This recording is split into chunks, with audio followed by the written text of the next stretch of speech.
Hey, what's up, guys? Hey, I want to talk to you about a couple things on the bike today.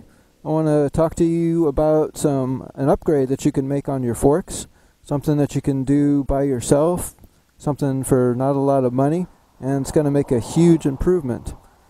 Also, I did an ECU flash. I sent my ECU out, got it reflashed by Two Wheel Dyno Works. So I want to tell you how that compares to the Power Commander. So hang tight and we'll get this going.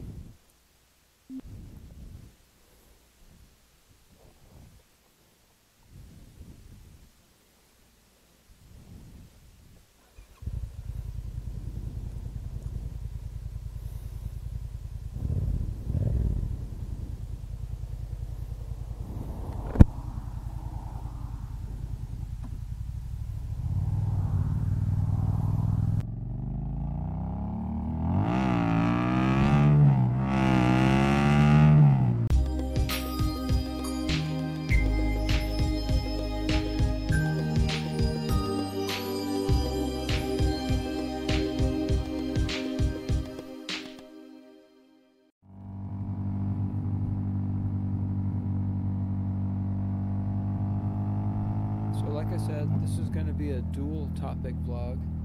If you just want to hear about the ECU flash, I'm going to put a link in the description or maybe a little box up on the screen, and you can just fast forward right to that point, hear about that.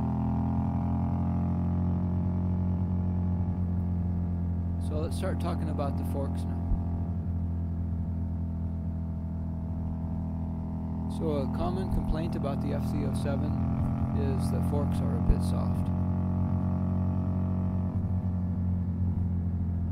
So there are some upgrade kits you can buy, but you're talking like $600, $800, or $1,200 for a new set of cartridges.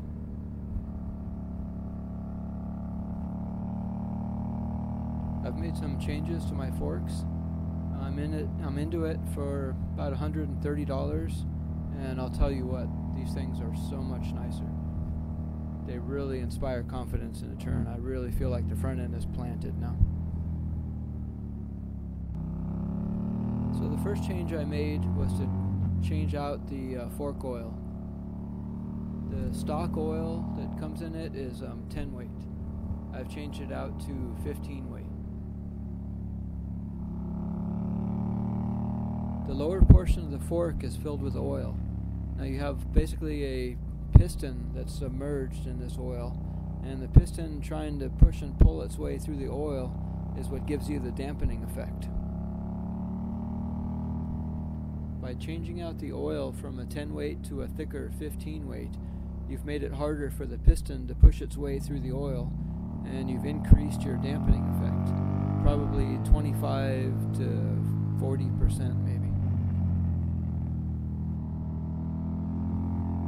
Now I'm fairly light, I weigh about 160, so somebody who's heavier, say 180 plus, might want to consider moving up to 20 weight oil.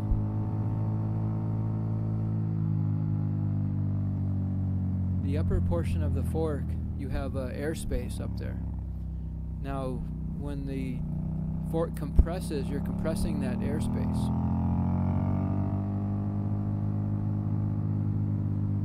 Now compressing the airspace acts similar to a spring, but it's different in that a standard spring has a linear spring rate.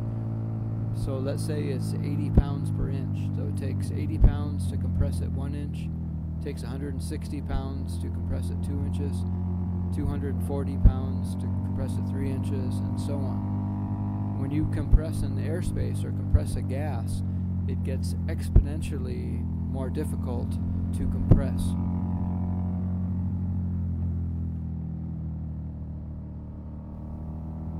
So the second change I've made is I've raised the fork oil level. I've raised it 20 millimeters. The stock level is 165 millimeters. I've raised it to 145 millimeters. That's measured from the top. So the lower number means you have more oil in it.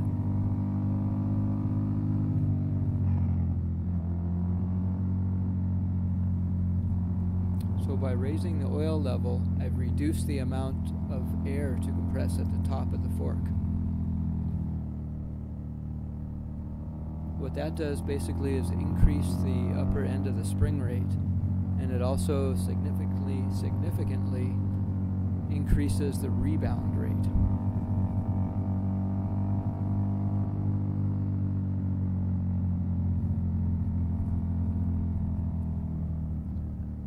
So the final change, which is also the most expensive one, is I've changed out the fork caps that have an adjustable preload feature to them. What these caps do is give me a bit of adjustability, which the stock forks lack. They're nice because if I'm just going to be commuting, I can soften them up a bit. But if I'm going to go out for a weekend of canyon carving, or if I'm going to be doing a track day or something, I can go ahead and stiffen them up a bit.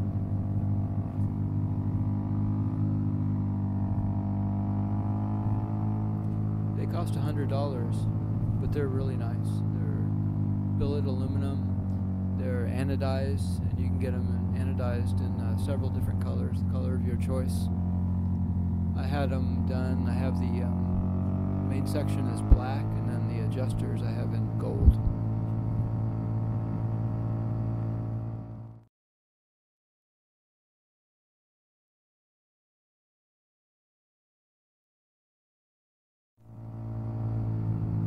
I'll put a link down in the description.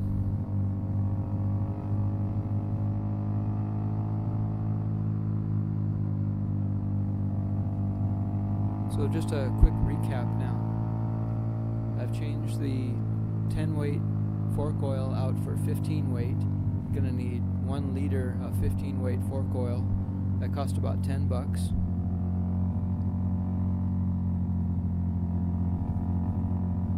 You're gonna need a fork oil level tool that cost about $20.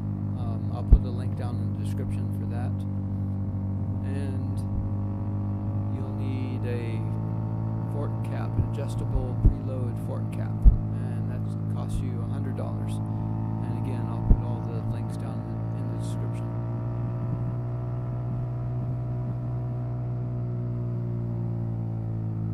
Now I'm not going to do a how-to video, but there is a really great how-to video. It's by the UK MT-07 club. It's a great video. It'll show you how to do everything. It's a fairly easy job. There's nothing real complicated about it. It took me, I don't know, 3 or 4 hours at a leisurely pace.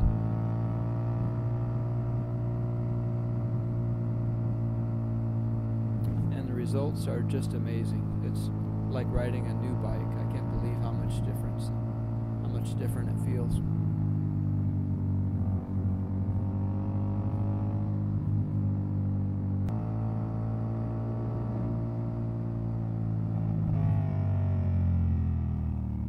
Let's talk a little bit about the Ecu Flash now. I've been running the Power Commander 5. I've been running that for a while now with 0 issues. It's run flawlessly. So being that I was already running the Power Commander 5, I really didn't think I would feel that much of a difference having the ECU reflashed.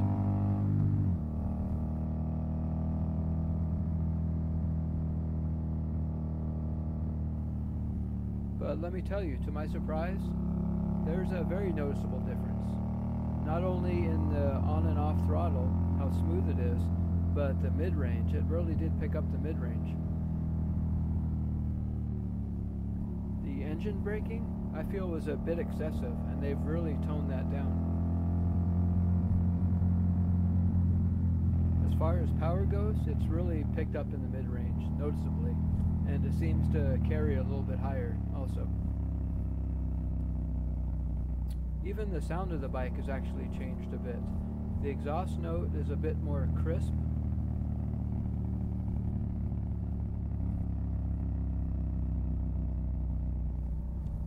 I would would guess they've added a couple degrees of spark and definitely some fuel in the mid and upper end. So making more power is going to take a little bit more fuel, and I've noticed the fuel mileage has taken a little bit of a hit. I haven't got a long-term average yet, but for short-term right now I'm getting about 50 miles a gallon as opposed to 55 before the ECU flash. Keep in mind that I do commute on this bike. I'm not sure if this short-term average is a fair comparison though right now. Since I've done the fork mod and reflashed the ECU, I've been really putting it through its paces and been on the gas a little bit more than I usually am. Now as far as the fuel and spark mapping goes, you can definitely achieve the same results with the Power Commander. But me personally, I'm not that confident in tweaking the map without having it connected to diagnostic equipment or being on a dyno or something. When I installed the Power Commander 5, I just loaded the map for the Yoshimura full exhaust and just left it alone. From a cost standpoint, the ECU Flash is a little bit cheaper. The ECU Flash will run you $320 as opposed to the Power Commander 5 I think is about $370 or $380. From an installation point of view, the ECU reflash is a much easier job. All you have to do is take off the seat, take off the right side panel, and the ECU is right there. Just unplug it, box it up, and send it in. Now if you ever want to change the map on your ECU, if you change something on your bike or there's something you want to tweak, you don't have to pay for another ECU flash. Once you get it done once, they will reflash it as many times as you want at no charge. One thing I almost forgot to mention, when you have your ECU flashed, it can also change the settings on when your fan turns on and off. I have my fan turning on at 205 and turning off at 195. I'm in Southern California and it's pretty hot out here right now, so I hate having the bike get up to 220, 225 before the fan comes on.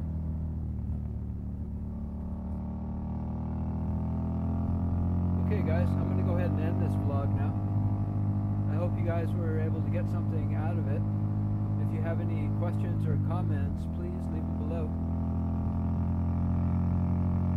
Thanks for watching. If this video helped you out at all, please go ahead and hit that little like button at the bottom.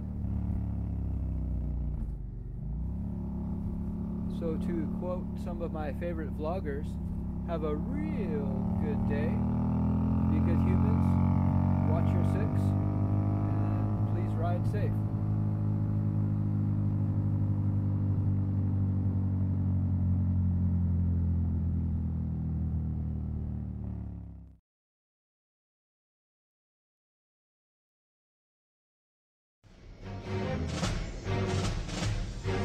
All wings, check in. Red 3, standing by. Red 6, standing by. Red 5, standing by. Red button, standing by. Red Fox, standing by. Big Red, standing by. Red October, standing by. Helen Reddy, standing by. Simply Red, standing by.